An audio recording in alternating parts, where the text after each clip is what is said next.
Yes. So I thought I pressed it and I hadn't. So evening everyone, it is Sunday the 11th of December, we're getting closer to Christmas, and as you can probably tell by the jumper, I was actually hosting, our house was hosting a Christmas party for some of our, she's not the youngest now, she's the middle child, and boy does she not like that, our second youngest friends and their parents this afternoon, and lots of food, lots of drink, lots of noise from the kids, but it was bloody good fun. So I'm going to do 3 tonight because I need it after all that malarkey, and also to try and get a little bit ahead of the game because I need to upload one tonight. So the first one I shall do is this one, which is a Glencairn treasure from the Whisky Shop. It was very kindly donated by Chris and Lindsay Cook, but I recall these bottles. I got sick of these. I'd never liked these plastic labels that they used to do for the Glencairn treasures. So this is Strathmill, and Strathmill is not too far away from Strathmill. Strathmill is here, and as you might have been able to guess from the name, it's actually a converted mill. It was a mill that was originally built in 1823, but it wasn't converted to a distillery until 1891. However, there are rumours that there was a distillery before the mill was there in the early 1800s, but it's never really been proved. So when it opened in 1891, it was actually called Glen Isla Glenlivet. It's because it's near the River Isla, as Strathisla, and it was obviously Glen of the River Isla. Glenlivet, which was sort of the terminology of a lot of distilleries in the area that were being built. Glenlivet was sort of becoming known as a region for Scotch whisky. So Glenlivet was quite a common suffix to a number of distilleries that were opened. Now, G&A Gilby, which was a gin producer that we've come across a couple of times before, bought the distillery in 1895, and that was when they changed the distillery name to Strathisla. Now, Strathmill. Strath means like shallow valley or low valley, and mill is literally mill. So Strathmill, the name was, it's the low valley or the shallow valley of the mill. And Glen Isla, as I have already proved, Glen Isla was getting confused with Strathisla, so Strathmill was their way to go.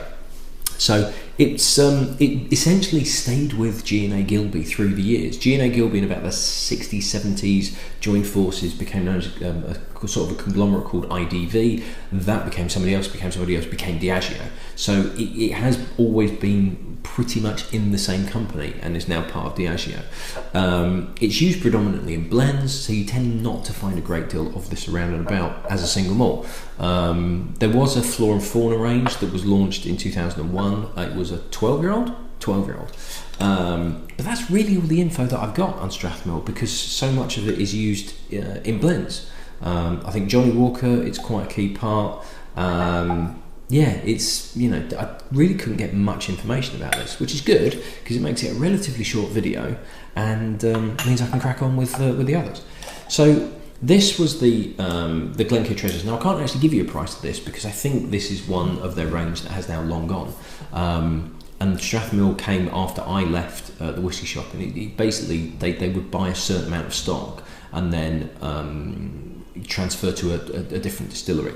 Now the Glencairn treasures were a range, and they still are, a range of casks that the Whisky Shop keeps in store, and we would basically bottle it from the cask. Now there are some places that sell whisky from casks, but they're actually lined with plastic on the inside, so you'd take the bung out the top, you'd fill it up, but because it was in plastic it wasn't doing anything.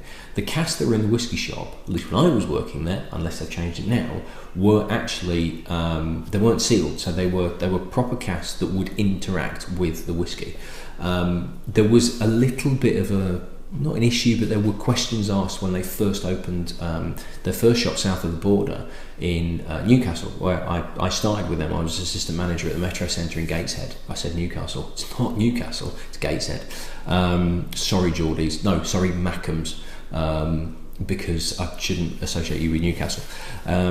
So when they went south of the border, it was actually a bit of a question was being asked, right, we are taking Scotch whisky and we are transferring it into casks in England and theoretically maturing it in England, even if it is just for a very short time until we bottle it, but can we still call it Scotch whisky? It got sorted out. It was essentially a case of it's not going to be in the cask long enough to really do anything, so we'll be fine with it. We're not going to overcomplicate it. So this Strathmill is a 16-year-old that came from, I'm assuming, the York store where I was manager.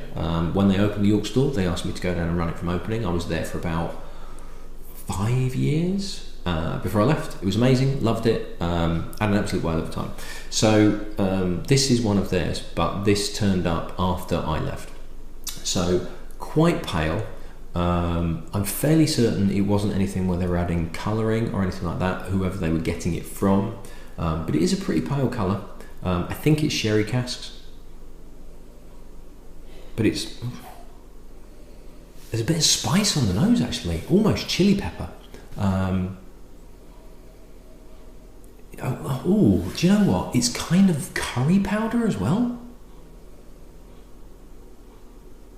It really is quite spicy. It's kind of making my nose hairs tingle a little bit, but it's a chili powder. But then there is a sort of like curry powder, cumin.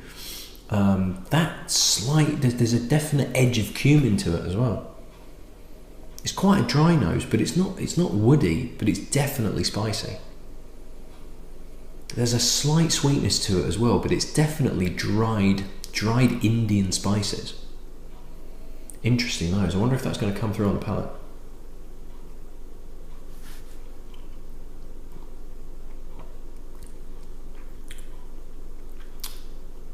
It kind of does. There's more sweetness that comes through. The mouthfeel is actually pretty good.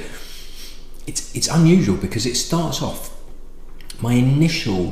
as it hit my mouth, and the initial burst of spice was, this is going to be quite hot, but it really settles down, and there's quite a bit of it's quite a caramelized sweetness comes through. It's a definite not quite salted caramel, but it's when you get a chocolate covered caramel where it's really soft, but it's really not quite burnt caramel, but it's got that slight tang to it.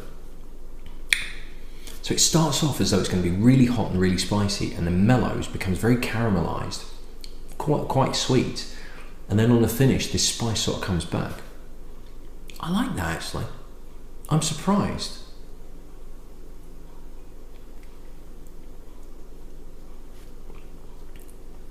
It sort of hits the tip of your tongue and it's quite oof, but then it mellows in the centre of your mouth, and then as it gets to the back of your throat, it then bites a little bit. But this sweetness, it is a combination of sweetness and very mild chili powder. It's not as spicy as it on the nose. The nose is a very different beast to the palate altogether. The palate is much more caramelized.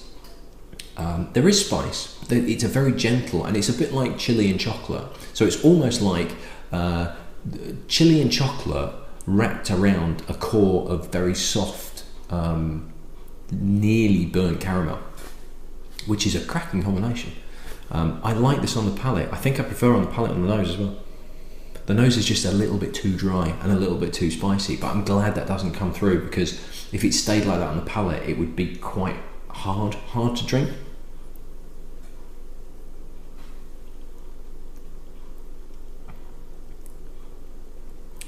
I do like that. There's lots of things going on.